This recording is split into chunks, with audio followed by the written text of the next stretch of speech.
Je vous invite juste à vous lever un instant, à dire aussi à votre voisin, vous avez bien fait de venir ce matin. Voilà, fais-lui un beau sourire. Fais-lui un beau sourire, montre-lui tes belles dents blanches aussi. Voilà, vous êtes dans la joie? Oh, vous pouvez vous asseoir. Ma femme me dit, est-ce qu'on peut s'asseoir? Je dis, oui, tu peux t'asseoir. Ok. J'ai reçu un petit SMS de ma fille et je me suis dit quand même, je ne peux pas passer à côté de vous le partager. Je trouvais ça tellement sympa. C'est vrai que c'est tellement une grâce d'être papa. C'est une grâce d'avoir des enfants, mais c'est tellement une grâce aussi d'avoir des enfants qui nous aiment. C'est pas vrai? Et d'avoir aussi des enfants qui aiment servir le Seigneur et qui aiment Jésus.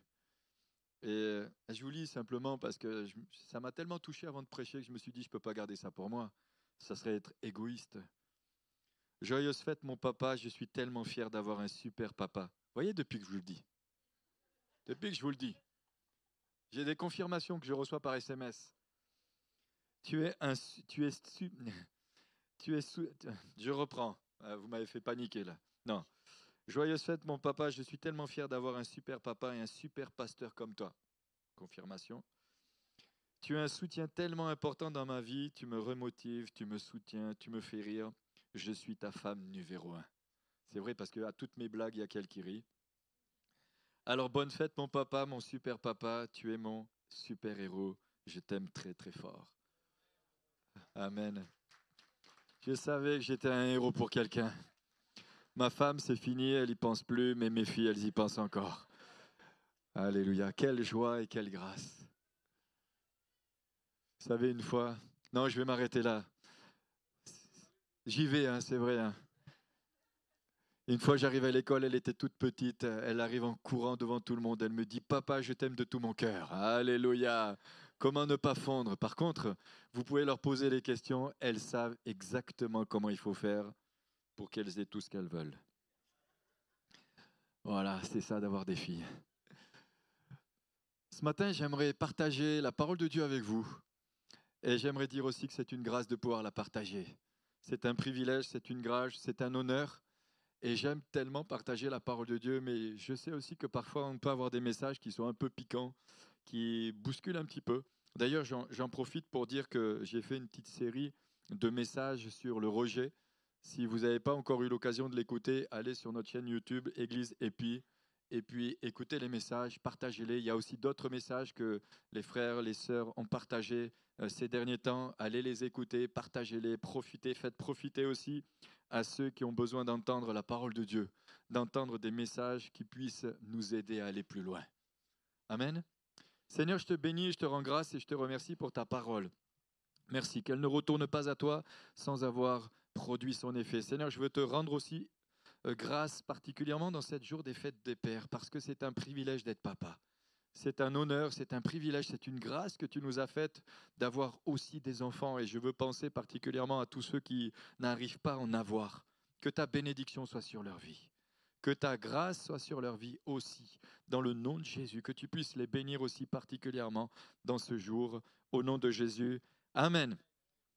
Amen. Je voudrais dire aussi en introduction que le but de mon message n'est pas d'encourager les rebelles, ni d'encourager les diviseurs, ni d'encourager ceux qui pourront trouver des prétextes au travers de ces paroles de faire ce qu'ils ont envie de faire.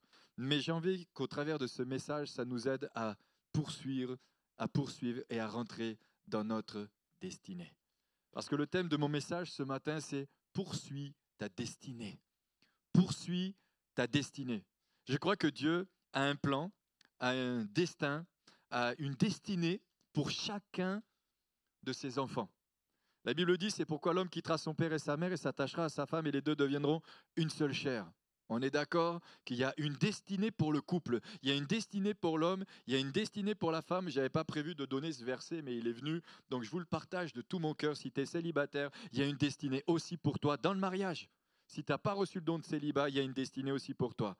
Pourquoi j'ai dit aussi que ce message n'est pas destiné à ceux, pour les rebelles, les diviseurs, etc. Parce que certains, parfois, au travers de certains messages qu'on peut partager, trouvent un prétexte pourrait dire oui, mais un tel a dit ça, donc si il l'a dit, donc ça veut dire que je peux me permettre de faire ceci ou cela. Ce n'est pas du tout l'objectif de mon message.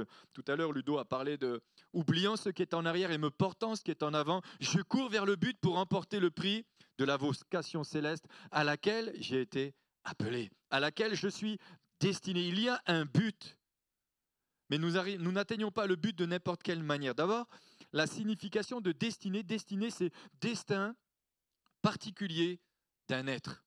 Destin particulier d'un être.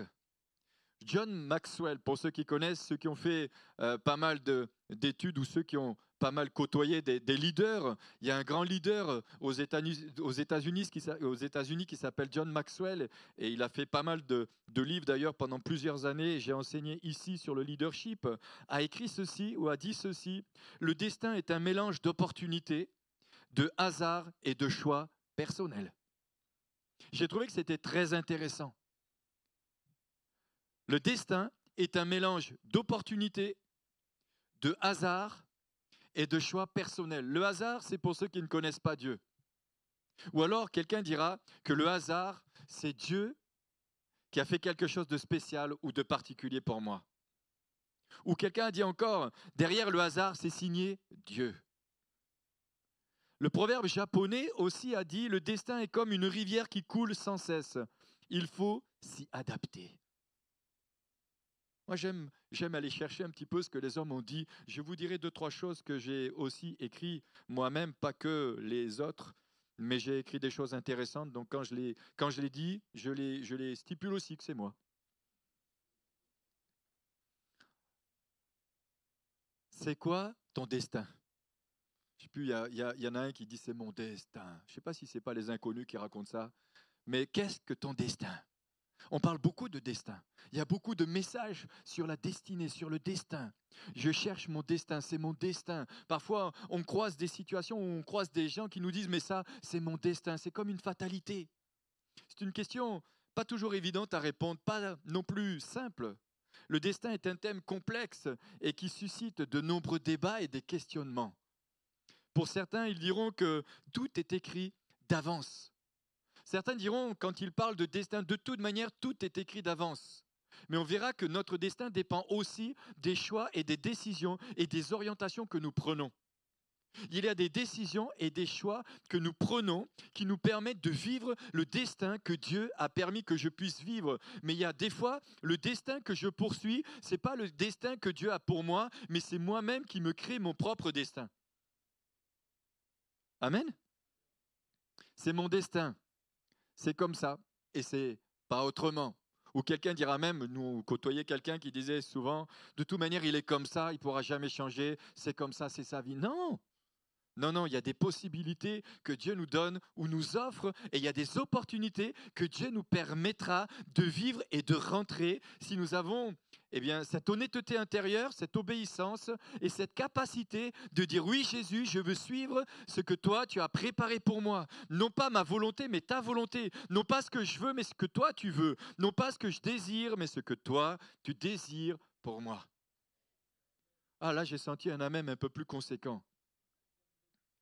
Moi, je ne crois pas à l'hypothèse de la fatalité, parce que Dieu a un plan pour chacune de nos vies. Et tu peux regarder ton voisin et tu peux lui dire, oui, Dieu a un plan pour toi. Et si Dieu a un plan pour toi, il a un plan pour moi, mais il a un plan aussi pour mes enfants. Et parfois, derrière les circonstances que nous pouvons traverser les uns et les autres, ou même ce que traversent nos enfants, c'est comme si on est dans une espèce de fatalité, de dire non, nous ne pouvons pas accepter que l'ennemi vienne faire ou empêcher que le destin de Dieu s'accomplisse, ni dans ma vie, ni dans la vie de mes enfants. Je ne sais pas comment vous priez pour vos enfants, mais moi je prie pour mes enfants. Et je refuse que le diable vienne s'initier dans la destinée de mes enfants ou dans notre destinée. Je refuse. Je n'accepte pas et je ne veux pas. Ou quand quelqu'un dira « tu n'es pas faite pour ça », de quel droit tu peux te permettre de dire une telle chose? Si tu sens dans ton cœur cet appel, cette vocation, si tu sens que ça vient véritablement de Dieu, qui peut s'opposer à ce que Dieu a mis dans ton cœur? Ou à ce que Dieu veut faire au travers de ta vie? Ce n'est pas les hommes. Récemment, je disais à un serviteur de Dieu, un ami à moi, je lui disais récemment encore quand on avait une discussion, un échange, et je lui disais, tu sais, vous connaissez tous ce passage qui dit dans la Bible, Dieu a mis devant toi une porte ouverte que nul ne peut refermer. Et je lui disais, tu sais, si les hommes veulent fermer la porte que Dieu t'a ouverte, il te fera passer par la fenêtre. Ça, c'est moi qui l'ai dit. Parce que c'est moi qui l'ai reçu. Parce que c'est moi qui crois que c'est une réalité. Si Dieu t'a ouvert une porte et que les hommes veulent fermer cette porte, Dieu permettra que tu passes par la fenêtre. Tu passeras par la fenêtre, tu passeras par un autre endroit, mais tu atteindras le but que Dieu s'est permis pour toi. Ce n'est pas des hommes, ce n'est pas le diable. C'est Dieu qui permettra que tu accomplisses ce que Dieu a préparé. C'est tout. C'est une réalité et je le crois profondément.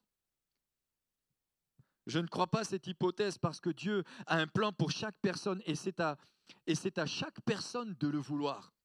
Est-ce que je le veux ou est-ce que je ne le veux pas? Est-ce que je suis prêt aussi à rentrer dans la destinée que Dieu a pour moi? Et on verra tout à l'heure, nous n'avons pas tous la même destinée.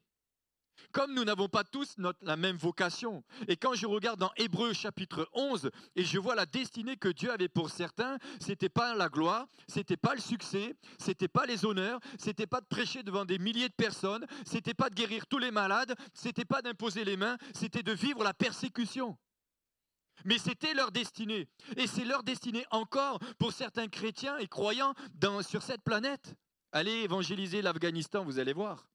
Allez évangéliser en Iran, vous allez voir. Ou allez dans certains pays d'Asie, évangéliser dans certains endroits. Vous verrez que la destinée que Dieu a pour vous n'est pas tout à fait la même que d'autres.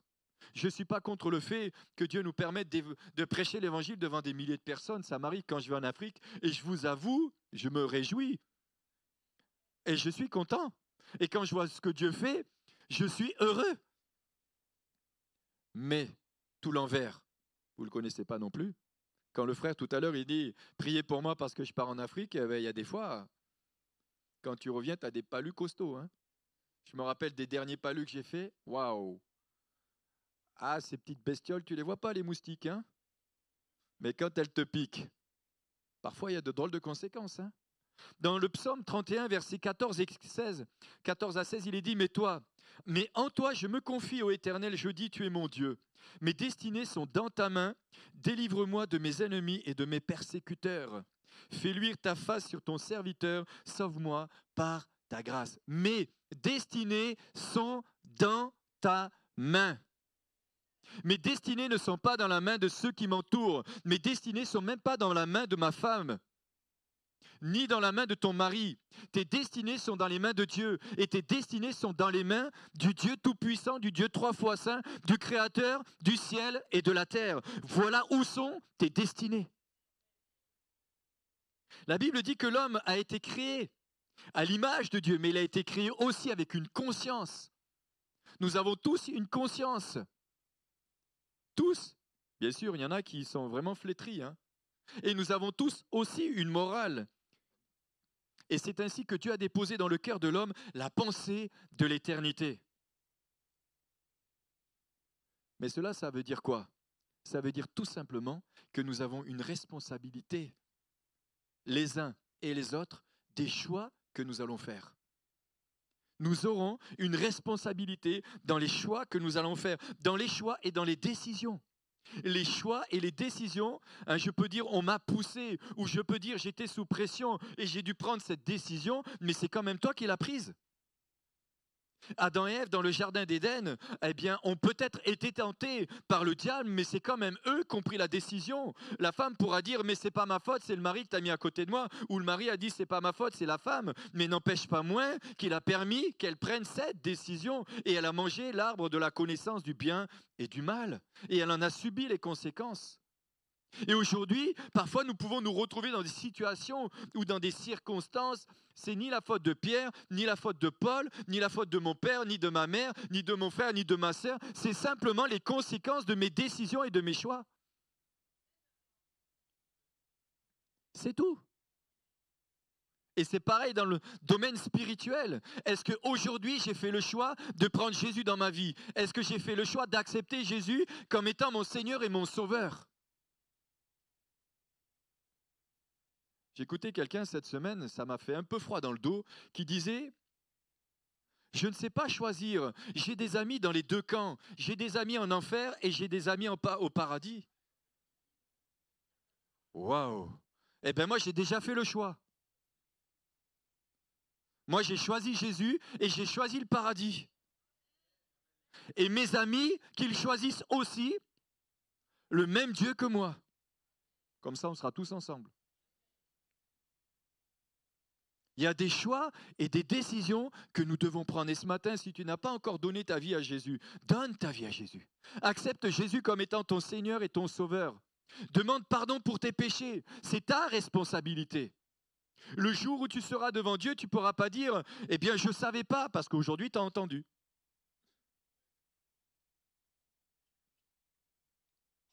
La Bible nous explique clairement que c'est nous qui devons faire les choix. Donc la destinée ou ma destinée ne dépend pas uniquement que de Dieu. Elle peut dépendre aussi de moi et de mes décisions, de mes choix et de mes orientations. Alors je conçois parfois que et là on voit nos enfants qui font Parcoursup pour les choix d'orientation pour l'université. Mais on s'en remet tout simplement à Dieu. Et je dis parfois à mes enfants, je leur dis, écoutez, faites le maximum et Dieu vous ouvrira la porte que lui a destinée. C'est comme le proverbe japonais, ça coule et hop. Ça me rappelle un jour quand j'étais en Afrique, je conduisais en brousse et puis il y avait des sillons et c'est comme si le véhicule, paf, paf, hop, et on est sorti de l'impasse. Bref, vous n'avez pas tout suivi, mais c'est pas grave. L'essentiel, c'est que je me suis compris. Il faut s'adapter. Il ne faut pas non plus toujours mettre sur le compte du diable. C'est la faute du diable. Je me rappelle un serviteur de Dieu, un ami qui disait, ses enfants, ils étaient en train de jouer, ils ont cassé les jouets. Quand le père est arrivé, l'enfant a dit, c'est pas ma faute, c'est le diable. Non, non, non, non, non. Toutes les circonstances que nous traversons, c'est pas toujours aussi la faute du diable. Si tu tapes ta femme, qu'elle porte plainte contre toi, est-ce que c'est la faute du diable? C'est toi qui l'as tapée. Si tu bois trop de bière et que tu rentres ivre-mort à la maison et que tu as un accident de voiture, c'est toi qui as été trop loin. C'est trop facile des fois. Maintenant, il y a des exemples de personnages bibliques qui ont été accompagnés par la grâce de Dieu. Si on prend Moïse, les décisions au départ, ce n'est pas lui qui les a prises, mais c'est son entourage. Pour résumer, après la naissance, après sa propre naissance, sa mère, je ne vais pas citer son nom, vous connaissez tous son prénom et son nom, l'a gardé caché 3 mois. Ça, c'est la responsabilité de sa mère. Il est rentré dans sa destinée parce que des gens aussi dans son entourage ont fait en sorte que cet enfant-là allait y rentrer. C'est pour ça que nous avons tous une responsabilité aussi en tant que parents. Et je veux culpabiliser personne, mais de prier pour nos enfants, de les accompagner dans les valeurs du royaume de Dieu, de leur enseigner la parole de Dieu, de prier avec eux, de jeûner pour eux. C'est pour ça, tout à l'heure, quand j'ai eu ce SMS, ou un jour, une de mes filles qui me dit « Papa, je te remercie pour l'éducation que tu nous as donnée, mais vous ne savez pas comment j'ai bombé le torse, comme j'étais comme un coq en pâte, tout. » Je me suis dit « Waouh !» Nous avons des responsabilités. Et en tant que parents, en tant que père, mère, maintenant, attention, ils ont leur choix. Ils feront leur choix. Ils auront leur propre décision. N'empêche que la mère de Moïse, elle a gardé son fils, elle l'a protégé. Elle s'en est remise à la grâce de Dieu pendant 3 mois. Et au bout de 3 mois, qu'est-ce qu'elle a fait? Comment vous connaissez l'histoire, hein? Elle l'a mis dans un truc en paille et elle l'a mis sur le fleuve. Bien sûr que la main de Dieu était là. C'est pour ça que je veux encourager et vous encourager aussi. Faites ce que vous avez à faire et la grâce de Dieu gardera vos enfants et prendra soin d'elles et d'eux. 3 mois. Vous imaginez la foi de cette femme, la foi de cette mère, s'en remettre à la grâce de Dieu. Elle met son enfant, elle le met dans un truc en paille, elle le met sur le fleuve. Moi déjà, quand elles sortent le soir ou qu'elles prennent la voiture, je prie, je dis Seigneur, tu les gardes. t'en prends soin. Waouh! Et puis, comme par le fruit, j'allais dire, du hasard, qui est signé Dieu, l'Éternel va permettre que la princesse, une fille de Pharaon, va adopter cet enfant. Et le plus grand de tous les plus des choses, des merveilleuses choses que Dieu peut faire, c'est que c'est sa propre mère qui va venir allaiter cet enfant à la cour du Pharaon. Waouh! Faisons ce que nous pouvons faire et Dieu fera le reste. Si je fais ce que moi je dois faire, il fera ce que lui, il a à faire. Tout simplement. C'est lui qui conduit les choses, mais moi, j'ai ma part dans ça. C'est-à-dire, on travaille en équipe. Nous travaillons en équipe, nous servons en équipe, nous faisons ce que nous avons à faire et lui fera ce que lui a à faire. C'est tout. C'est pas comme des fois j'entends Inch'Allah. Non, c'est pas ça. C'est pas ça du tout. C'est pas à la grâce de Dieu. Non. Je fais ce que moi j'ai à faire. Si tu pries jamais avec tes enfants, ne crois pas qu'un jour ils vont devenir bien que Dieu est tellement rempli de grâce. Mais si tu les entoures de ta prière, si tu les éduques dans les voies de Dieu, si des fois tu leur dis non quand il faut dire non, ou si des fois tu dis oui quand il faut dire oui. Ouais, je vais le dire comme ça à l'africaine. Si des fois tu les chicotes aussi un peu, même s'il faut faire attention à ce qu'on dit en France. Excusez-moi, mais une bonne fessée de temps en temps. Moi, je suis pas mort et je vous dis, j'en ai pris. Hein. Ça nous aide parfois à grandir d'une façon bien droite. Bon, je ne vais pas rentrer dans les débats parce que je ne connais pas vos convictions aux uns et aux autres. Je ne sais pas ce que vous pensez. Maintenant, je ne suis pas en train de dire qu'il faut les humilier. Attention. Bon, je referme la parenthèse, ce n'est pas le débat. J'avance. Toujours est-il que plus tard, Moïse va constater la misère de son peuple, ne sachant pas que c'était son peuple. Il va prendre des positions. Alors, je reméditais aussi encore cela quand je relisais mes notes hier. Mais Moïse va prendre une position, il va tuer même un Égyptien. Est-ce que ça faisait partie du programme de Dieu? Je ne sais pas. Toujours est-il que dans son caractère, dans sa façon d'être, il y a à un moment donné une décision qu'il a prise qui va... Je ne sais pas si ça va se retourner contre lui ou si ça va être plus tard un apport dans sa vie, mais il va se retrouver 40 ans dans le désert. Et j'aimerais dire que les déserts ne sont pas négatifs. Parce que dans le désert, si j'analyse ce qu'est véritablement le désert, eh bien le désert c'est un entre-deux. C'est avant j'étais en Égypte, je suis dans le désert et après je suis rentré dans Canaan. Je suis rentré dans ma destinée. Voilà ce que le peuple d'Israël a vécu et voilà ce que Dieu a fait au travers de cet homme-là. Il avait une destinée spéciale, particulière pour lui. Parce que Dieu avait un plan pour son peuple. Et Dieu a un plan pour toi. Et si peut-être tu es dans l'entre-deux, tu vas arriver en Canaan. Si tu continues à avancer. Lorsque Moïse atteint ses 80 ans, Dieu se révèle à lui et lui dévoile sa mission. J'avance parce que je vous avoue que j'ai tellement de choses à vous partager encore. Je pourrais faire 4 messages, mais je vais essayer d'en faire au moins un. Le deuxième, c'est Jésus. Jésus, on ne peut pas aller en parlant de notre destinée sans parler de Jésus. Jésus, quelle destinée merveilleuse a-t-il? Vous trouvez que c'est merveilleux? Pour lui, je ne sais pas. Pour nous, oui. Mais pour lui. Pour lui. Le plan de Dieu, c'est que Jésus vienne pour qu'il meure sur une croix, qu'il ressuscite et qu'il aille s'asseoir à la droite de Dieu et qu'il intercède pour nous. Et que par sa destinée à lui, nous soyons réconciliés avec Dieu le Père. Voilà la destinée de Jésus ici-bas sur la terre. Qui veut d'un tel programme? Jésus. Matthieu chapitre 2 verset 12 à 23, vous pourrez lire. Puis divinement avertis en songe de ne pas retourner vers Hérode. Ils regagnèrent leur pays par un autre chemin. Ça, c'était les mages. Lorsqu'il fut parti, voici, un ange du Seigneur apparut en songe à Joseph. Et là, on retrouve encore que la destinée de Jésus, au départ, dépend de son père adoptif. Elle dépend de l'attitude de son père adoptif. Comment son père, dans cette situation, va-t-il gérer cette situation? Je rappelle simplement que le contexte, que Marie, sa fiancée, est enceinte par l'action du Saint-Esprit. Comment un homme arrive à croire que sa fiancée est tombée enceinte par l'action du Saint-Esprit? Difficile quand même. Et pourtant, c'est une réalité. Mais cet homme a eu l'humilité. Il a eu la foi de croire que Dieu est en train de lui dire quelque chose qui était vrai. Mais il a été obéissant.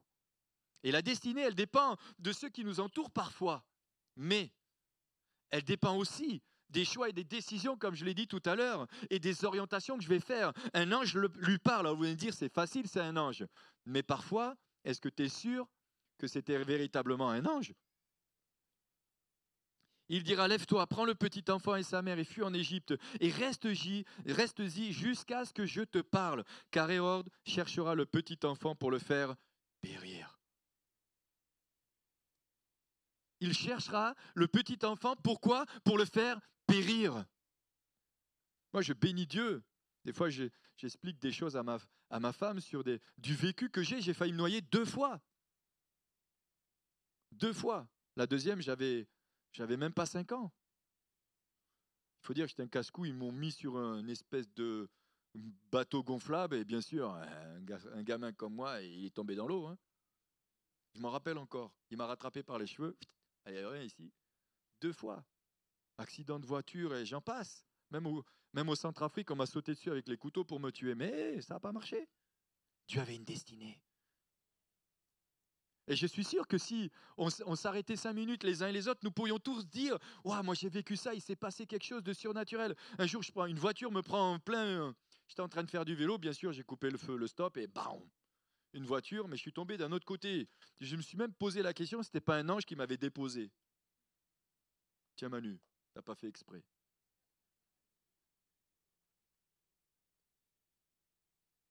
Mais ça n'empêche que j'ai un ami à moi, on avait 10 ans, on habitait à Arles. Lui est parti à Saint-Martin-de-Crau. Il a pris son vélo sans écouter ses parents. Il fait demi-tour sur la route, il s'est fait écraser. Et là, tu te dis, waouh, ça c'est des choses que je me souviens. On n'a pas la même destinée parfois. Mais on a tous une destinée. Et là, il va lui dire, tu vas attendre jusqu'à ce que je te parle. Si tu pars trop tôt, tu n'es pas dans le timing de Dieu. Si tu pars trop tard, tu n'es pas non plus dans le timing de Dieu. Tu pars quand Dieu te le dit. Tu fais quand Dieu te dit. Tu accomplis ce qu'il te dit d'accomplir. Il est dit au verset 14, Joseph se leva, prit de nuit le petit enfant et sa mère et se retira en Égypte. Il a obéi. C'est pour ça tout à l'heure, j'ai dit, ce message n'a pas pour vocation d'encourager les rebelles et les diviseurs, mais plutôt les personnes humbles qui sont prêts à se soumettre à la volonté de Dieu, mais à faire ce que Dieu leur demande de faire, quelles que soient les oppositions, les pressions, les découragements, les courriers, les machins, tout ce que vous voulez. On verra plus tard avec Néhémie ou Esdras, ou même encore avec les frères de David et particulièrement Eliab.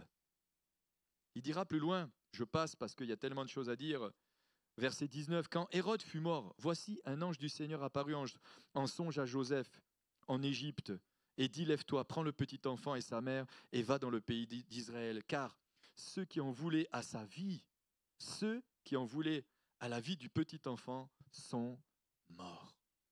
Ceux qui en voulaient à la vie du petit enfant sont morts. Mais ayant appris qu'Archélaüs régnait sur la Judée et la place d'Hérode, son père, il craignit de s'y rendre. Et divinement averti en songe, il se retira dans le territoire de la Galilée et vint demeurer dans la ville appelée Nazareth, afin que s'accomplisse ce qui avait été annoncé par le prophète. Il sera appelé Nazaréen. Waouh! Tout ça est la conséquence et le fruit de l'obéissance de parents. C'est le fruit et la conséquence de l'obéissance des parents. Et si Jésus a pu rentrer dans sa destinée, c'est parce que dans son entourage aussi, il y avait des personnes qui ont su être obéissants. Ils ont compris que c'était important d'obéir à ce que Dieu était en train de leur demander. J'avance. Adam et Ève avaient le choix d'obéir ou de désobéir? Est-ce que Adam et Ève ont été obligés de désobéir? Ils avaient leur libre arbitre. Ils avaient un choix. Je vous sens un peu mitigé. Je vous sens d'un coup dans la réflexion. Ils avaient le choix. Vous pouvez tout manger, tout ce que vous voulez. Ça, c'est vraiment notre nature. Hein, on nous donne la possibilité de tout faire. Il y a juste un truc qu'on nous dit, non, ça, t'en manges pas. Moi, je me souviens quand j'étais gosse, quand j'étais gamin, mes parents me disaient, tu peux faire tout ce que... Tu vois cette flaque d'eau là, surtout, tu joues pas dedans. Je descends, tout propre, tout neuf, ben, j'étais en train de jouer dedans. C'est terrible. Bon, mais ça, c'était avant. Hein.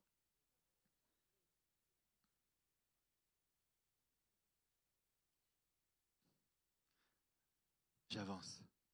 C'est pas notre nature, ça. Ils avaient le choix.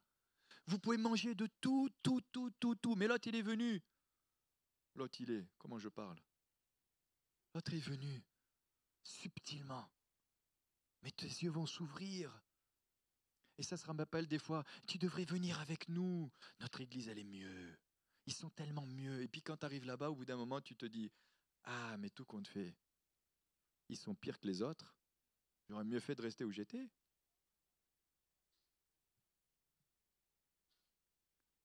La chute de l'homme n'était pas prédéterminée. Au contraire, ils avaient le choix d'obéir ou de désobéir. C'était un choix. Et vous pourrez lire, ils connaissaient les conséquences de leur choix et ils en ont rendu compte à Dieu. Genèse chapitre 3. L'apôtre Paul va dire quelque chose qui m'interpelle profondément encore, parce que je crois que c'est une réalité encore aujourd'hui. Hein. L'apôtre Paul parle des conséquences des choix de l'homme. On retrouve le libre arbitre de l'homme dans ce texte. Philippiens chapitre 3, verset 18. Rassurez-vous, je ne suis que dans l'introduction. Hein. Philippiens chapitre 3, verset 18 à 21 et chapitre 4, verset 1. Il est dit, car il en est plusieurs qui marchent en ennemis de la croix. Il y en a plusieurs qui marchent en ennemis de la croix. Ce n'est pas des païens, ce n'est pas des gens qui ne connaissent pas Jésus, ce n'est pas des gens qui sont éloignés de Dieu, c'est des gens qui ont connaissance de la vérité. Ce sont des gens qui connaissent le prix du sacrifice de Jésus. Il y en a qui marchent en ennemis de la croix. Ce n'est pas qu'ils marchent loin de la croix, mais qui marchent comme des ennemis de la croix. Ça fait peur quand même. Ça fait peur. Écoutez bien. En ennemi de la croix de Christ, je vous en ai souvent parlé et j'en parle maintenant encore en pleurant. Leur fin sera la perdition. Leur fin sera la perdition. Verset 20, je saute, mais notre cité à nous est dans les cieux, d'où nous attendons aussi comme sauveur le Seigneur Jésus-Christ qui transformera le corps de notre humiliation en le rendant semblable au corps de sa gloire par le pouvoir qu'il a de s'assujettir toutes choses. Quand on parle de destinée, les premières choses qui nous viennent à l'esprit, c'est quoi? Et c'est mon avis, hein? C'est victoire, c'est grandes choses, c'est conquête, c'est réussite, c'est prospérité, c'est joie, c'est paix. Non, c'est pas vrai? C'est bonheur. Et je suis évidemment pas contre ces choses-là, bien au contraire. Moi, je préfère les bénédictions que les souffrances, que les épreuves, que les difficultés, que les luttes et les combats. D'ailleurs, pour ceux qui en ont déjà entendu parler, le pasteur Marcelo Tunatsi de Kinshasa a perdu son épouse cette semaine. Et là, tu te dis, waouh, serviteur de Dieu, engagé, impliqué, qui aime Dieu. Et pourtant, le deuil ne l'a pas épargné. Quand tu peux perdre un enfant, et là, tu te dis, Seigneur, il y a des expériences que, ouais, j'aimerais pas vivre. J'ai déjà bien donné. Mais il y en a certaines que, si tu pouvais me les épargner, si on pouvait juste partir dans l'ordre. Mais parfois, ce n'est pas comme ça que ça se passe. Est-ce qu'on va dire que ce n'est pas la bénédiction qui les accompagne? J'avance. Pourtant, ce n'est pas toujours ce qu'il se produit. Pour d'autres, leur destinée, c'est la persécution, c'est l'épreuve, c'est le rejet, c'est les luttes, c'est les moqueries. On verra encore. C'est les combats, c'est les difficultés, c'est les courriers, c'est les accusations. c'est les condamnations, c'est tout ce que les gens peuvent dire sur nous parfois, qui sont injustifiés, qui sont faux, qui ne sont pas vrais. C'est les moqueries, c'est les humiliations. Parfois, je vois certains, et je ne vais pas faire référence à certaines choses particulièrement, mais des fois, la manière dont les gens peuvent aussi nous traiter ou traiter nos enfants. Là, tu te dis, waouh! Pas plus tard que cette semaine, je disais à ma femme, non, ne me fais pas lire ça parce que avec le car à fond que j'ai, je vais débarquer là-bas, je vais leur remonter les bretelles. Dans Hébreux chapitre 11, versets 36 à 40, il est dit d'autres subirent les moqueries et le fouet, les chaînes et la prison. Ils furent lapidés, sciés, torturés, ils mourirent, tués par l'épée. Ils allèrent çà et là vêtus de peaux de brebis et de peaux de chèvre, dénués de tout, persécutés, maltraités, eux dont le monde n'était pas digne, errant dans les déserts et les montagnes, dans les cavernes et les autres de la terre. Tout cela, à la fois desquels il a été rendu témoignage, n'ont pas obtenu ce qui leur avait été promis. Dieu ayant vu quelque chose de meilleur pour nous, afin qu'ils ne parvinssent pas sans nous à la perfection. Je rappelle simplement que notre destinée n'est pas ici-bas. Notre destinée, c'est là-haut. Et ici, c'est l'entre-deux. C'est l'entre-deux. Mais notre destinée, elle est là-haut. Mais la manière dont je vais vivre ici ma destinée va préparer mon éternité. Va préparer mon éternité.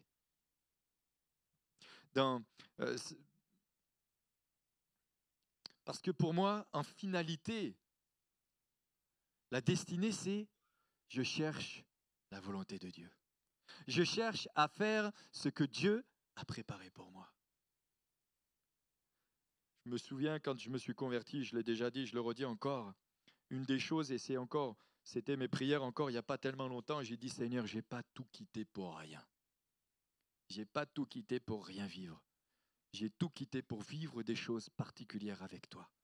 Et ce que tu as prévu pour moi, je veux le vivre. Je veux que le jour où je me présente devant Dieu, eh bien que je puisse dire ou lui dire, Jésus, est-ce que tout ce que tu avais prévu, j'y suis rentré? Ou est-ce que j'ai fait ce que j'avais envie de faire? Ou ce que j'ai fait uniquement ce que j'avais décidé de faire?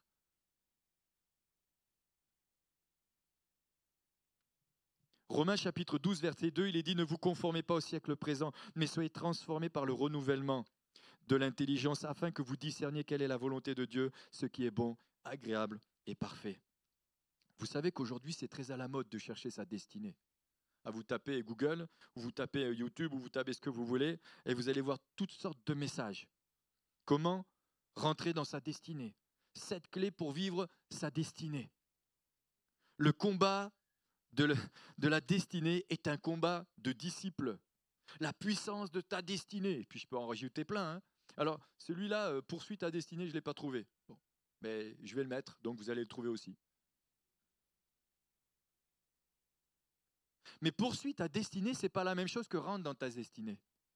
Parce que poursuis, ça veut dire que tu y es déjà. Tu y es déjà.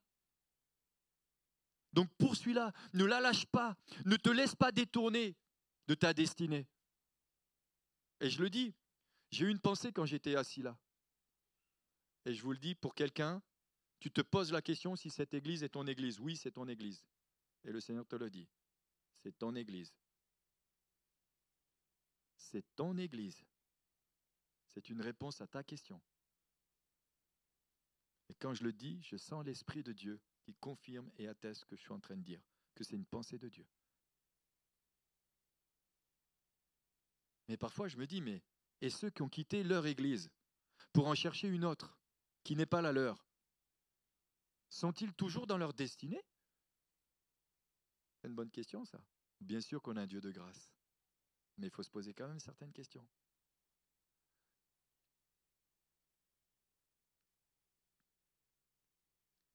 Deuxièmement, poursuivre ta destinée, c'est le vouloir.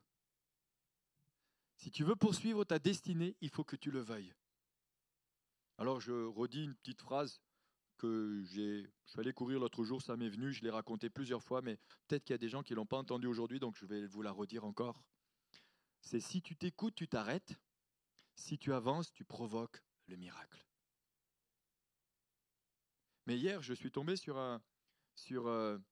une parole de Nicolas Sarkozy, vous connaissez, hein, l'ancien président de la République. Alors, je ne fais pas de politique, je vous rassure, je ne sais pas qui va écouter ça, mais je ne suis pas un politicien, je ne fais pas de politique, j'ai des convictions. Il y a des choses que je veux, il y a des choses que je ne veux pas. Mais bref, toujours est-il que j'ai écouté cette phrase qu'il a dite et je l'ai trouvée tellement pertinente et intéressante.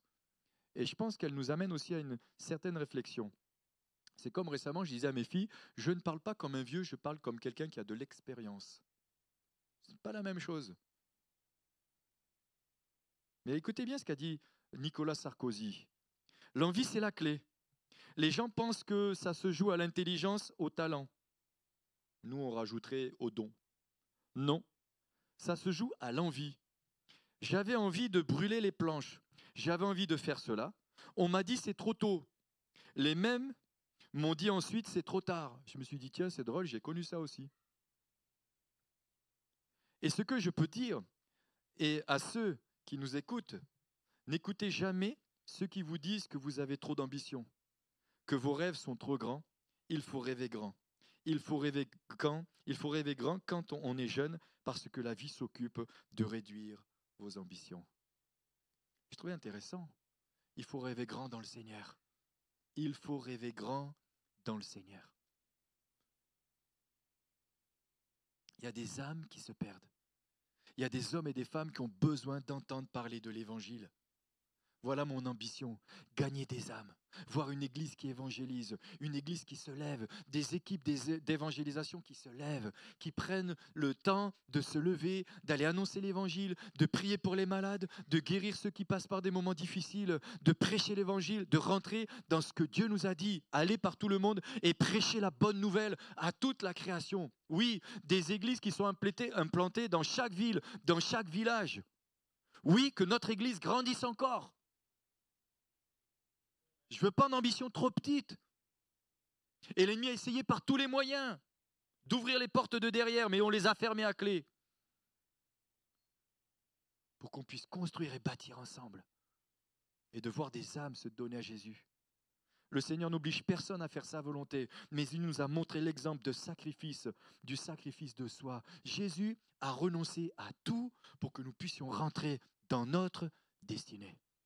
Et si nous pouvons rentrer dans notre destinée, c'est parce que Jésus a quitté son ciel de gloire pour descendre, pour naître dans une étable, pour mourir sur une croix, pour ressusciter et pour nous permettre de nous envoyer après par le Saint-Esprit qui agit en nous. Romains chapitre 12, verset 1, il dira « Je vous exhorte donc, frères, par les compassions de Dieu, à offrir vos corps en sacrifice, comme un sacrifice vivant, saint, agréable à Dieu, ce qui sera de votre part un culte raisonnable. » Pour poursuivre sa destinée, il faut et il faudra suivre scrupuleusement les conseils du Père. Suivre sa destinée, c'est écouter attentivement les conseils du Père. Qui a dit dans le psaume 32, verset 8, « Je t'instruirai et te montrerai la voie que tu dois suivre, je te conseillerai, mon regard est sur toi. » Les conseils d'un Père. Vous savez, un Père, c'est quelque chose pour ses enfants. Moi, je suis tellement fier. J'ai une fille qui est mariée, mais le matin, elle m'appelle, elle me dit « Papa, tu n'as pas compris pour la journée ?» Ah, purée. En plus, c'est juste avant le Zoom. Je lui dis « Oui, on va prier. » Mais un père, c'est quelque chose, un père. Un père, ça ne se remplace pas. Un gendre, c'est un gendre. Mais un père, c'est un père. Non, on l'aime, notre gendre. Non, n'allez pas dire des choses. Me faites pas des histoires dans la famille. Il faut le vouloir. Ce matin, est-ce que tu le veux? Ou est-ce que tu es assis, paralysé, à cause de tes échecs, à cause de tes erreurs, à cause des choses que tu aurais dû faire que tu n'as pas faites, à cause de ce que tu as fait qu'il ne fallait pas faire, je ne sais quoi? C'est le vouloir. Moi, je veux encore aujourd'hui faire et accomplir sa destinée. Je veux. Et je le vivrai. Jésus dira, non pas ma volonté, mais ta volonté. Non pas ma volonté. C'est Jésus qui dit. Beaucoup de croyants disent qu'ils sont prêts à suivre la destinée de Dieu pour eux. Alors moi, je vois parfois des croyants, ils sont tellement motivés à vouloir rentrer dans leur destinée. Mais je les sens tellement peu enthousiastes pour y arriver. Je les sens parfois. Je me dis, dis donc, si tu étais mon leader, je ne te suivrais pas. Hein. Vouloir ce que Dieu veut. Jésus a dit, écoutez bien, Jean chapitre 6, verset 38, « Car je suis descendu du ciel pour faire non ma volonté, mais la volonté de celui qui m'a envoyé. » Jean chapitre 5, verset 30, « Je ne puis rien faire de moi-même. Selon que j'entends, je juge, et mon jugement est juste, parce que je ne cherche pas ma volonté, mais la volonté de celui qui m'a envoyé. » Est-ce que nous pouvons être capables de dire les mêmes choses? C'est juste une question. Il n'y a aucun jugement de valeur. Et ça me remet moi-même en question. Est-ce que nous sommes, nous aussi, capables de dire les mêmes choses que Jésus a dites? Même Paul dira, soyez mes imitateurs, comme moi je le suis de Christ. Waouh! J'avance encore. Jean 8, 29, celui qui m'a envoyé est avec moi, et il ne m'a pas laissé seul parce que je fais toujours ce qui lui est agréable. Luc chapitre 22, verset 42, puis il y en a, disant, Père, si tu voulais éloigner de moi cette coupe toutefois, que ma volonté ne se fasse pas, mais la tienne. Le prophète Ésaïe dira, me voici, envoie-moi. Me voici, envoie-moi. Ésaïe chapitre 6, verset 8. Ou alors même Romains 10, 14 et 16 dira, comment donc invoqueront-ils celui en qui ils n'ont pas cru, et comment croiront-ils en celui dont ils n'ont pas entendu parler, et comment en entendront-ils parler s'il n'y a personne qui prêche? Dieu cherche des hommes et des femmes qui se lèvent et qui annoncent l'évangile, et qui sont prêts à aller dans des endroits où d'autres n'iront pas. Je comprends le frère quand il dit « priez pour moi ». Parfois j'ai peur. Moi je vais en Afrique. J'ai vécu en Afrique. Je peux vous dire que dans certains villages, quand on vous attend avec la Kalachnikov, ou même quand je me souviens un jour on nous a arrêtés sur la route où ils étaient armés, et j'étais avec la femme d'un missionnaire et je les emmenais de Bangui à Bambari, et ils nous arrêtent avec les armes. Ils nous disent, bon écoutez les gars, si vous voulez passer, vous nous donnez quelque chose. Nous, on est missionnaires, on ne donne rien. On donne ou à Bangui ou à Bambari. Ici, on ne vous donne rien. Et au bout d'un moment, ils ont dit, bon, allez, le Munju, il ne veut rien donner, laissez-le partir. Le Munju, c'est le blanc. Il ne veut rien donner, allez, laissez-le partir. Ah,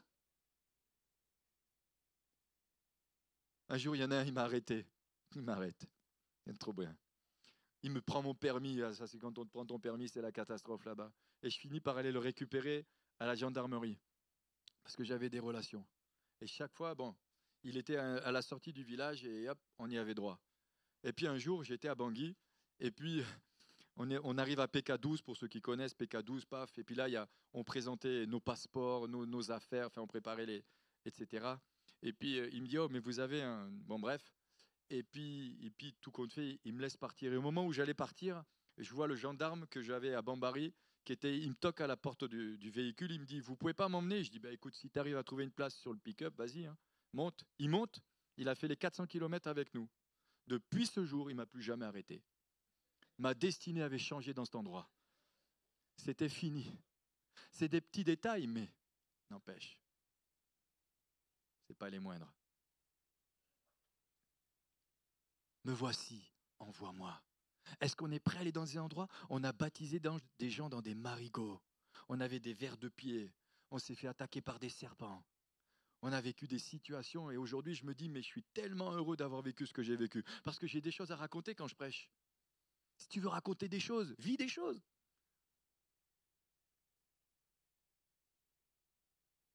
Tu rentres dans ta destinée. Je vais dans le quartier le plus dangereux de Bangui. Ils m'ont sauté dessus avec les couteaux. Ils me mettaient des petits coups de couteau dans le dos, même pas ils ont réussi à me tuer. Tu te dis waouh. Une fois je vais à Bambari, je retourne dans ce village. Ça tirait de tous les côtés le soir. Même les animaux sont arrêtés. Ça tirait. On était là, moi j'étais avec Michel Becbé, l'apôtre qui vient. Il dit voilà, tu crois qu'on va réussir à s'en sortir? Et là, j'ai commencé à prier, je me suis dit, Seigneur, les Philistins sont tout proches. Arrête-les, aveugle-les.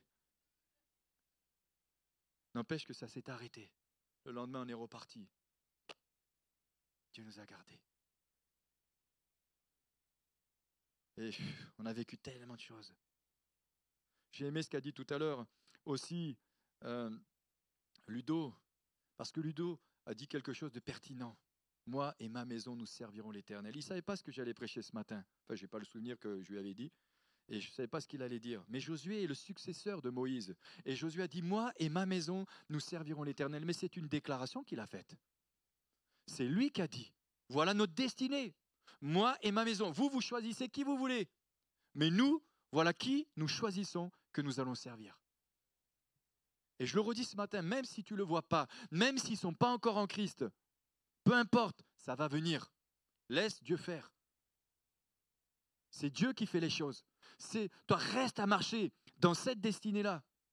Serre-le, avance avec lui, et tu verras. La bénédiction qui est sur toi, elle va descendre sur eux. Josué chapitre 24, verset 15. Il dira, Jésus qui s'adresse à Pierre, il lui dira, quand tu étais jeune, tu faisais ce que tu voulais, mais quand tu seras vieux, tu iras dans des endroits où tu n'avais pas prévu, où tu n'avais pas eu envie. Et c'était pour expliquer la manière dont Pierre allait mourir. Pierre a renié Jésus, oui, il a coupé même l'oreille de Malchus, mais n'empêche que Dieu a fait de cet homme un homme qui a été capable d'aller au bout de sa destinée. Même si le bout, ce n'est pas le même que nous, on avait envie d'avoir. Il est peut-être mort pour son Seigneur, mais il est allé au bout de ce que Dieu avait prévu. Oh, je pourrais parler encore d'Abraham. Dieu va demander quelque chose de tellement incroyable. Donne-moi ton fils Isaac, le fils de la promesse. Donne-moi-le. Donne-moi-le. Genèse chapitre 22. Dieu va faire une demande inattendue et extrême à Abraham, le sacrifice de son fils. Mais Dieu va faire en sorte qu'Abraham ne le touche pas. Mais il dira, parce qu'il avait la foi, Dieu se pourvoira. Et pourtant, il est monté sur la montagne pour aller offrir son fils. Abraham s'est empressé, j'avance parce que j'aurais pu aller plus loin sur ce point-là. Abraham ne négocie pas, Abraham n'a pas de doute. Abraham est même parti sans savoir où il allait. Genèse chapitre 12, versets 1 à 4. Comment un homme peut-il partir sans savoir où il allait? Il a préparé ses bagages, il a préparé ses affaires. Il savait juste que Dieu allait lui donner le top départ pour partir. Quelle grâce! Vouloir, c'est se sacrifier. J'aurais pu encore parler d'Étienne, mais j'avance. Troisièmement, poursuivre sa destinée, c'est combattre le rejet. J'ai enseigné quatre enseignements, vous pourrez les écouter, mais je voudrais reprendre quand même quelques points ce matin. Excusez-moi pour ceux qui étaient là mardi, mais ça va vous rafraîchir les idées simplement. Mais juste pour les autres, vous pourrez aller écouter les enseignements. Mais combattre, suivre sa destinée, c'est aussi combattre le rejet. Parce que des hommes vont te rejeter, des femmes vont te rejeter. Ils vont dire toutes sortes de choses sur toi qui sont fausses, qui ne sont pas vraies, pour essayer de t'empêcher de rentrer et de vivre ta destinée. Parfois c'est la moquerie, parfois c'est les critiques, parfois c'est les jugements. Parfois c'est le dénigrement, parfois même c'est des paroles qui vont essayer de te détruire. Et je l'ai dit, le rejet, ou tu l'acceptes ou tu le rejettes. C'est la manière dont tu vas te positionner face qui va changer et qui va faire la différence. Les hommes ne pourront jamais empêcher Dieu de se servir de vous. Jamais. Ça dépendra de vous. Ça dépendra de moi. Écoutez bien. David n'écoute pas Eliab, son frère. Ce n'est pas le fait d'être rejeté par les autres qui vous fait du mal, c'est votre manière d'interpréter ce rejet qui vous a causé du tort. David a été rejeté par ses frères lorsqu'il est venu leur apporter à manger sur le champ de bataille. Oui, lorsque David est venu, il a été envoyé par son père sur le champ de bataille pour les encourager, pour leur amener du fromage. En plus, il leur amène un bon camembert. Au lieu de l'accepter volontiers, il commence à le critiquer, à le négliger, à le mépriser, en lui disant « Oui, mais toi, orgueilleux, prétentieux, on connaît la malice de ton cœur. » Quelle image ils avaient de cet homme. Et parfois j'ai envie de dire, mais quelle image le monde a de l'Église ou quelle image les gens ont de toi. peu importe quelle image ils ont de toi. Mais qu'est-ce que toi tu en fais? Est-ce que tu te laisses enfermer dans ce qu'ils peuvent dire pour bloquer ta destinée, ou est-ce que tu te dégages et tu te sépares de ces choses-là pour que tu puisses vivre ce que Dieu a destiné? Si un jour on te dit tu es un prédicateur médiocre, mauvais, tu prêches tellement mal, et que le Seigneur te dit continue à prêcher, eh bien tu continues. Tu continues. Tu continues. Parce qu'il se compte, c'est pas que ceux qui ne te reçoivent pas te reçoivent, mais c'est qu'il y a des gens qui te recevront. Récemment, je l'ai dit encore et je le redis, nous avons voyagé et nous sommes allés à Pointe-Noire. Moi j'ai eu des témoignages de personnes qui ont été guéries. J'avais prié pour eux 10 ans avant. Je ne le savais même pas. Il y a des fois des choses que tu fais, tu n'en as pas conscience. Tu ne vois pas le résultat, tu ne vois pas le fruit, mais tu le verras des années plus tard. Mais si entre-temps tu t'étais arrêté, c'est trop tard pour démarrer 10 ans plus tard.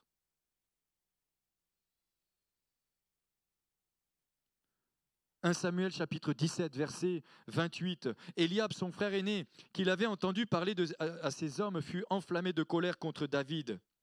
Il dit, pourquoi es-tu descendu et à qui as-tu laissé ce peu de brebis dans le désert? Je connais ton orgueil et la malice de ton cœur. C'est pour voir la bataille que tu es descendu. À la place d'orgueil, vous pouvez mettre audace, arrogance, insolence, présomption. Et à la place de malice, on peut y voir méchanceté et opiniâtreté. Je connais la malice de ton cœur. Comment tu peux parler de ce qui est dans mon cœur? Est-ce que tu es Dieu pour savoir ce qui est au fond de moi-même? Ou tu es simplement un accusateur?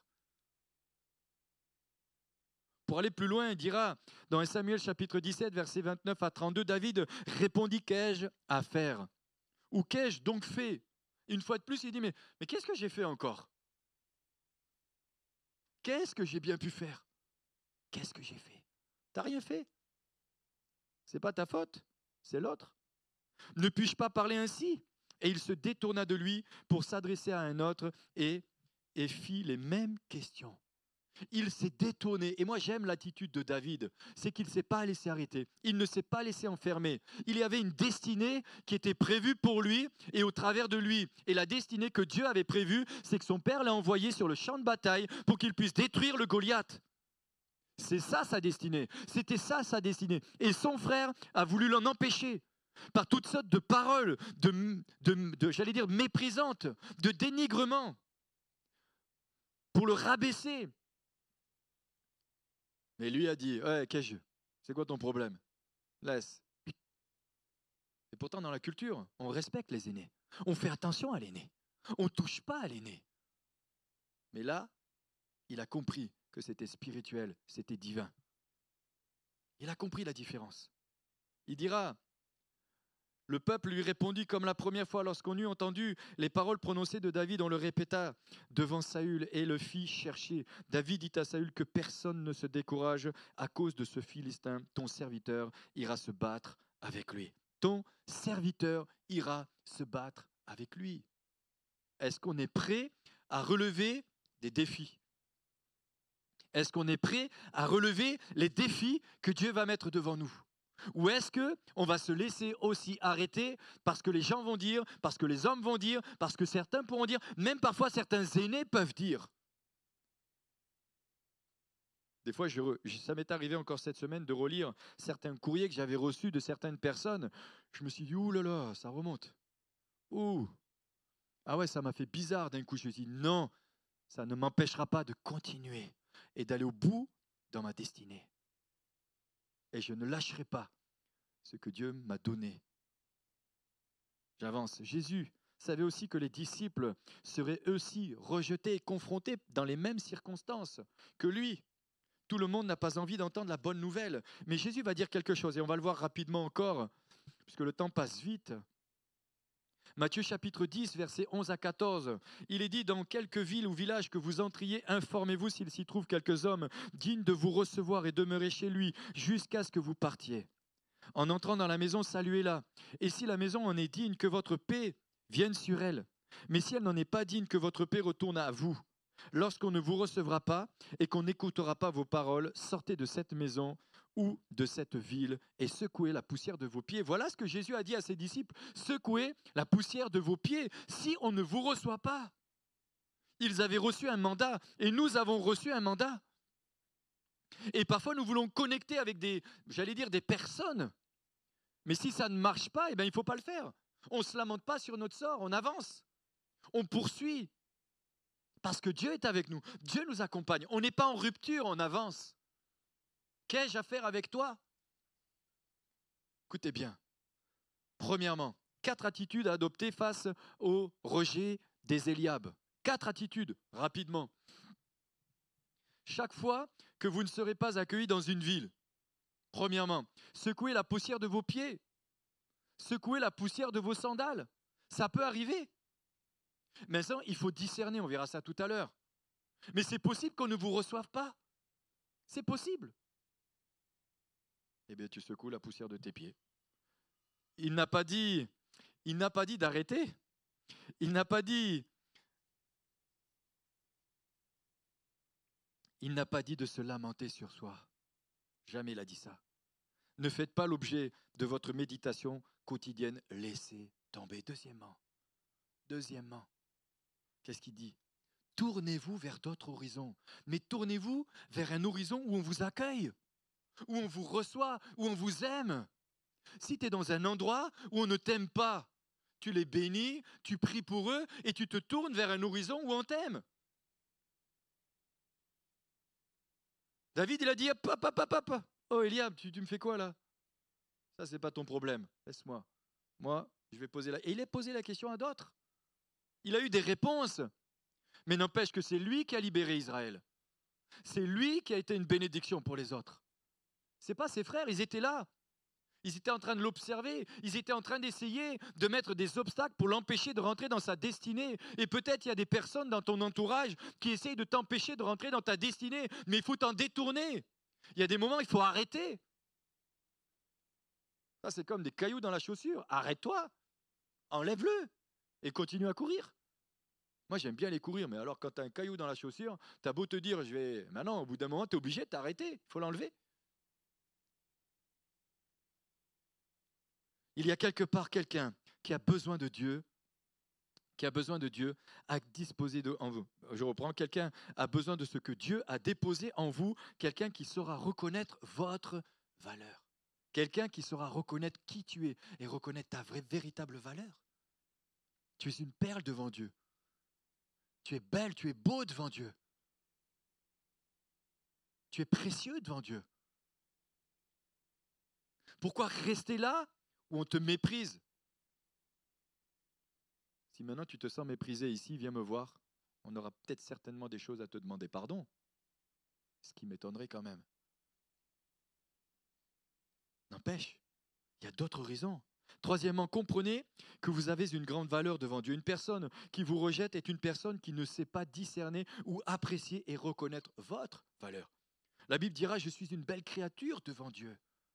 Mais c'est Jésus qui s'est adressé à ses disciples. Si vous rentrez dans une ville, dans un endroit où on ne vous reçoit pas, alors bien sûr, là, vous allez dire, non, mais quand même, tu manques de compassion et de miséricorde pour des inconvertis. Oui, t'inquiète pas. Dieu va faire en sorte qu'à un moment donné, certainement, ils entendent l'évangile peut-être par quelqu'un d'autre. Mais toi, perds pas ton temps. Fais ce que tu as à faire, parce que ton temps est compté. Quand on voit parfois la vie de ceux qui sont autour de nous et que du jour au lendemain, ils ont disparu parce que Dieu les a repris, la vie va vite. Moi, je vois, j'arrive à 43, ben, ça a passé vite.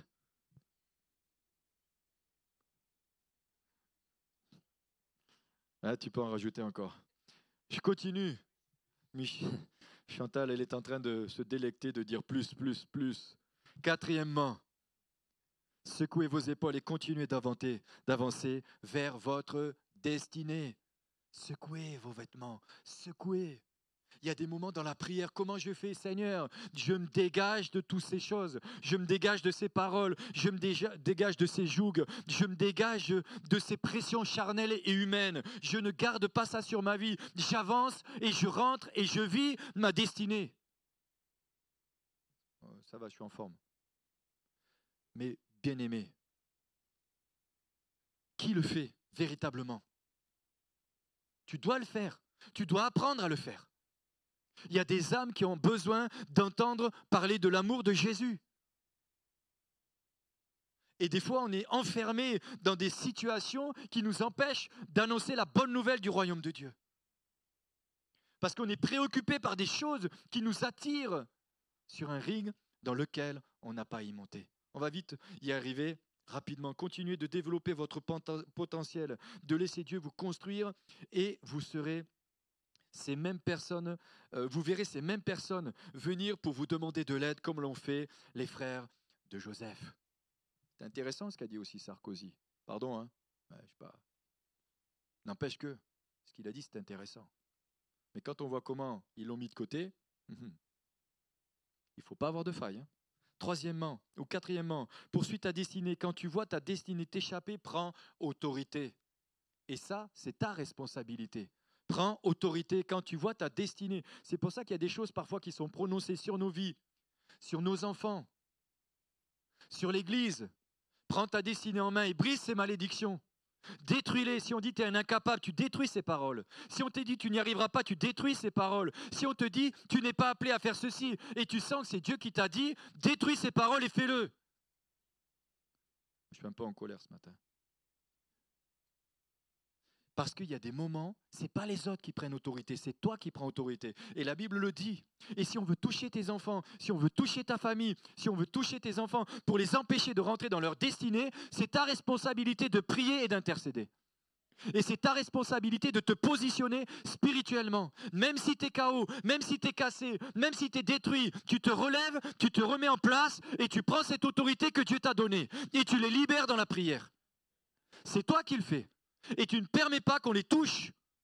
Parce que c'est tes enfants. C'est ta famille. Et nous, on dira, c'est ton église. L'église que le Seigneur nous a confiée. Jésus dira, je n'ai perdu aucun de ce que Dieu m'a donné. C'est lui qui le dit. Il s'est positionné. La Bible le dit, je t'ai donné toute autorité pour marcher sur toute la puissance de l'ennemi et rien ne pourra te nuire. Ou elle dira encore, je te donnais les clés, je t'ai donné, moi je le confesse comme ça, je t'ai donné les clés du royaume des cieux. Ce que tu liras sur la terre sera lié dans le ciel, ce que tu délieras sur la terre sera délié dans le ciel. C'est pas du futur, c'est du présent. Je t'ai déjà donné cette autorité-là. C'est à toi de le faire. Ce n'est pas uniquement les serviteurs de Dieu, ce n'est pas uniquement les apôtres, les prophètes, les pasteurs, les évangélistes, ce n'est pas uniquement les diacres. Non, c'est à toi aussi, parce que toi aussi tu as cette autorité-là, parce que tu es enfant de Dieu. Tu es enfant de Dieu. Et si on veut toucher à ça, tu prends cette autorité. Et tu ne permets pas, et tu fais comme David quand il est allé chercher de la gueule du lion, la brebis qui lui avait été volée. Il est allé la chercher. Et la Bible ne nous dit pas que la brebis est morte. Elle dit juste qu'il est allé la chercher. Il a arraché de la gueule. Il n'a pas permis. Il s'est positionné. Peut-être c'est ton conjoint qui n'est pas en Christ. Il y aura toutes sortes de situations qui viendront. Je relisais encore Esdras cette semaine. Esdras, il a commencé à reconstruire le temple. Il a reçu des courriers d'accusation. Et peut-être même tu en recevras comme moi j'en ai reçu. Mais j'ai dit, peu importe ce que vous faites, nous on continue. Ce n'est pas mon problème, vos histoires. Nous, on fait ce qu'on a à faire. On a une construction à terminer. Et avec l'équipe, on a quelque chose qu'on doit finir. Parce que Dieu nous a donné la responsabilité de construire et de bâtir. Si vous avez du temps à perdre, allez le perdre avec d'autres. Lisez Esdras chapitre 4, versets 1, 3 et 6. Les ennemis de Juda et de Benjamin apprirent que les fils de la captivité bâtissaient un temple à l'Éternel, le Dieu d'Israël. Mais Zorobabel, Josué et les autres chefs de famille d'Israël leur répondit, ce n'est pas à vous et à nous de bâtir la maison de notre Dieu.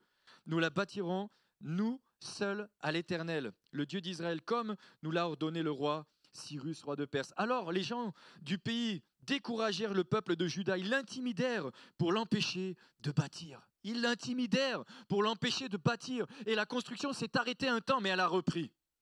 Elle a repris et elle a été finie. Quand ils ont voulu construire aussi les murailles de Jérusalem, pareil, toutes sortes d'intimidations. Et vous croyez que le royaume de Dieu va s'avancer sans qu'il y ait des intimidations? C'est impossible. Vous croyez que vos enfants vont servir Jésus sans que vous combattez pour eux? Impossible. C'est pas possible. L'ennemi fera tout. Vous croyez que vous allez rentrer dans le ministère comme ça? Clac. sur un tapis rouge. Même Jésus, on a voulu le tuer à la naissance. C'est pas possible. J'avance. Si vous êtes déterminé, vous accomplirez l'impossible. Manu. Si tu t'écoutes, tu t'arrêtes. Si tu avances, tu provoques le miracle. C'est toujours Manu. Non, je vous répète pour être sûr que cela, vous l'avez enregistré. L'impossible s'accomplit au travers de ceux qui ne s'arrêtent jamais. Ceux qui ne s'arrêtent pas. Ceux qui n'abandonnent jamais, au travers de ceux qui croient que rien ne pourra empêcher Dieu d'agir.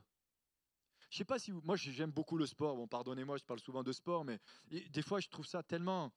Ah, j'ai la contrariété pour les personnes. Je ne sais pas si vous avez déjà vu le cycliste qui arrive, il a 1 mètre de la ligne d'arrivée, il lève les bras. Et l'autre, il est juste à côté, il pédale, paf, il passe avant. Ah, les boules. Ne t'arrête pas avant d'avoir passé la ligne. Ne lève pas les bras trop tôt. Ne t'arrête pas. Ce n'est pas parce que tu es proche du but que tu l'as atteint. Tu t'arrêtes quand tu l'as atteint le but, mais pas avant. Et quand tu l'as atteint, tu continues. Tu continues encore. Tu lâches rien, comme le dit Éphésiens chapitre 6. Votre destinée s'accomplira au travers de vos capacités à prendre autorité.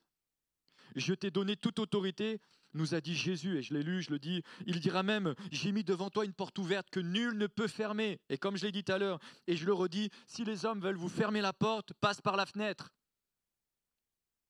Passe par la fenêtre. Parce que Dieu va t'ouvrir une fenêtre. La réparation des murailles de Jérusalem, qu'ils s'irritent, ce n'est pas ton problème. Quand ils ont commencé à reconstruire les murailles de Jérusalem, il est dit, ils se sont irrités. Ben laisse-les s'irriter. Ils s'irritent. Ils s'irritèrent. Ben toi, dis qu'ils s'irritent. Toi, fais ce que tu as à faire. Vous pourrez lire ça, Néhémie chapitre 4, versets 7 et 8. Mais Sambala, Tobija, les Arabes, les Ammonites et les Asdodiens furent très irrités en apprenant la réparation des murs avancés et que les brèches commencèrent à se fermer. Il y a des gens qui auraient voulu que l'église se ferme. Est-ce qu'ils se réjouissent parce qu'on est nombreux? Non. Non. Ils pensent toujours que je suis le pire. Eh bien, alléluia. Je suis le pire que celui que le Seigneur utilise. N'empêche, ça peut jeter un froid. Mais il y a de véritables questions qu'il faut parfois se poser. Quel cœur avons-nous? Quel cœur avons-nous? Réjouissons-nous de voir le succès des autres? Et quand je parle de succès, qu'est-ce que ça veut dire succès? Ils se sont irrités. Ils s'irritèrent. Qu'ils s'attaquent. Et ils se sont même mis à les attaquer. Toujours, j'ai Néhémie chapitre 4, verset 7 et 8. Eh bien, si Dieu est avec nous, qui sera contre nous? Tout simplement. Vous pourrez lire, je finis.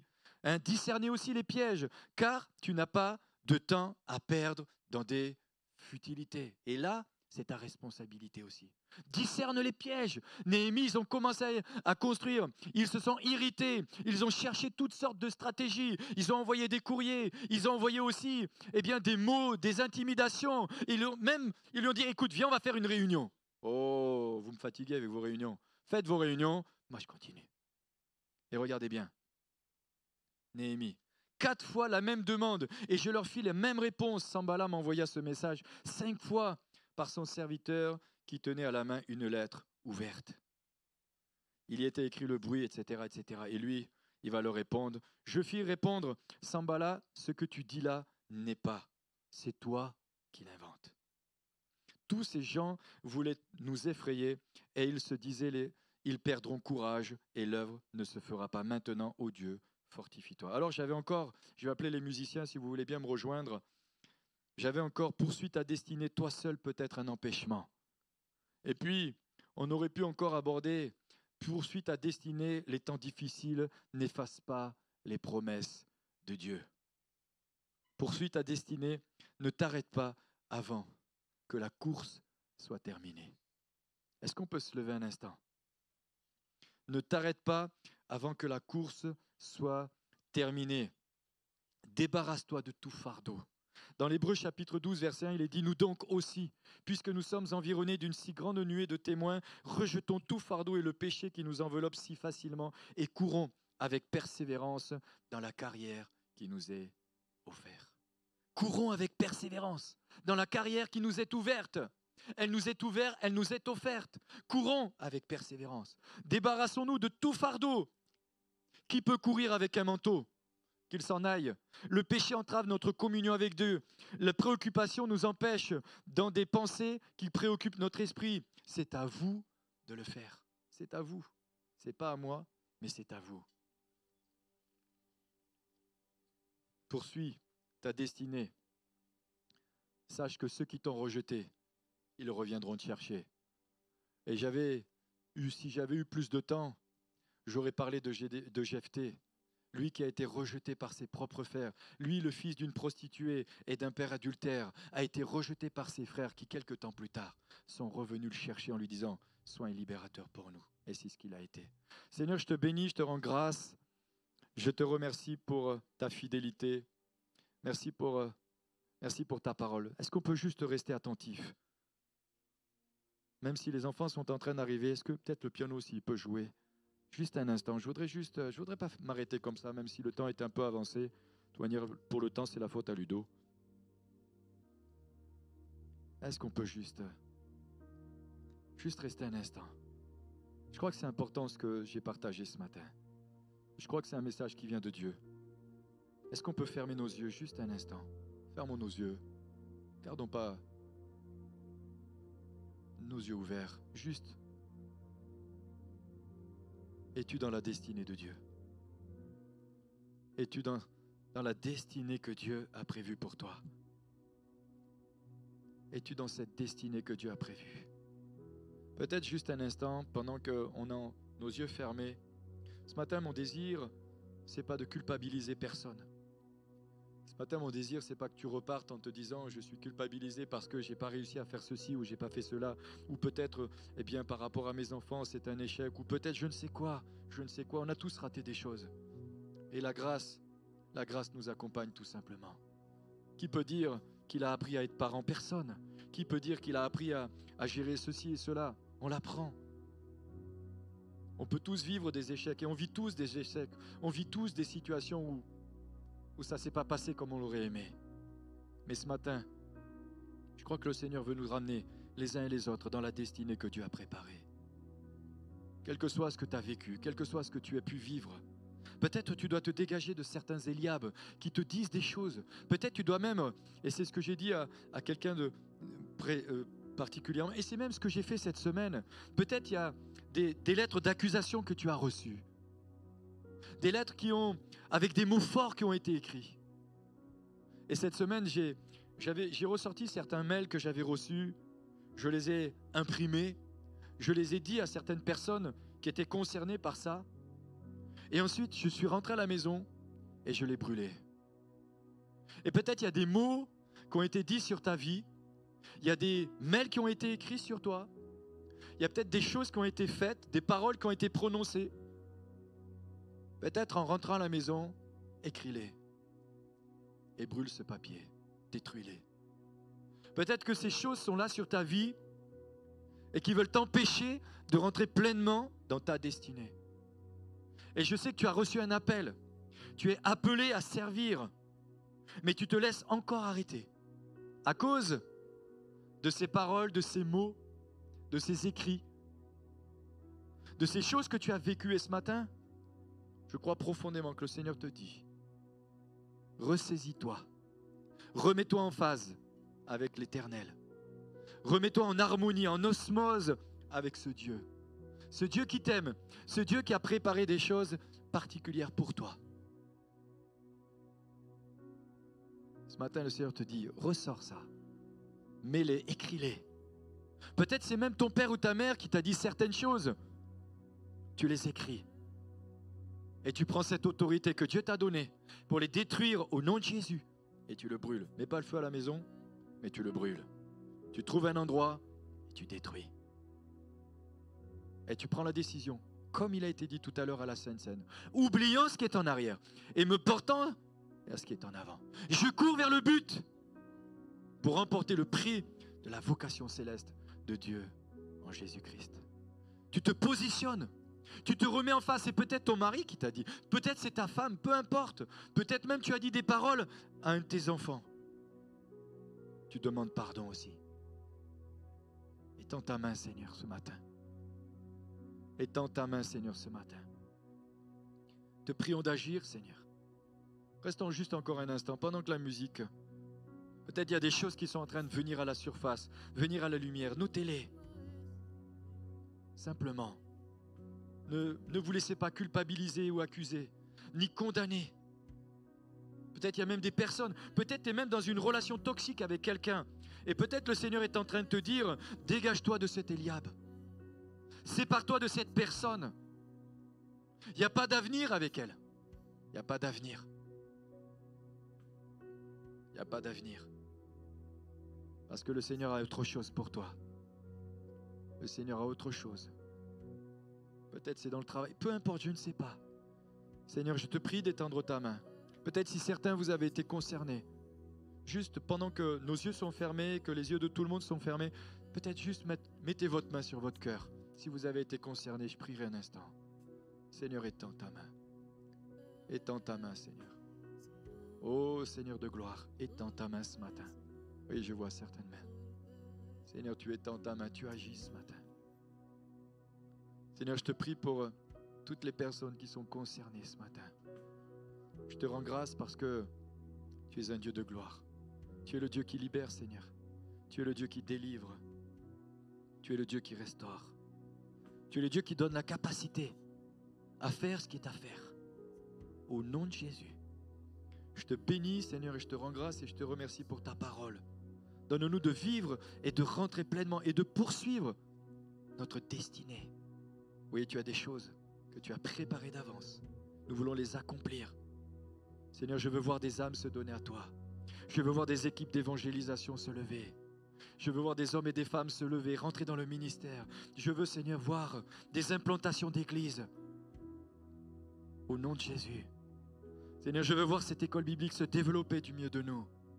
Seigneur, je veux te voir à l'œuvre. Je veux te voir à l'œuvre au travers de nos enfants. Je veux te voir à l'œuvre au travers de nos familles. Seigneur, merci. Merci. Que ta volonté se fasse. Que tes plans et tes desseins s'accomplissent. Au nom de Jésus. Que nous puissions les uns et les autres rentrer et vivre pleinement notre destinée. Au nom de Jésus. Amen. Amen. Soyez bénis.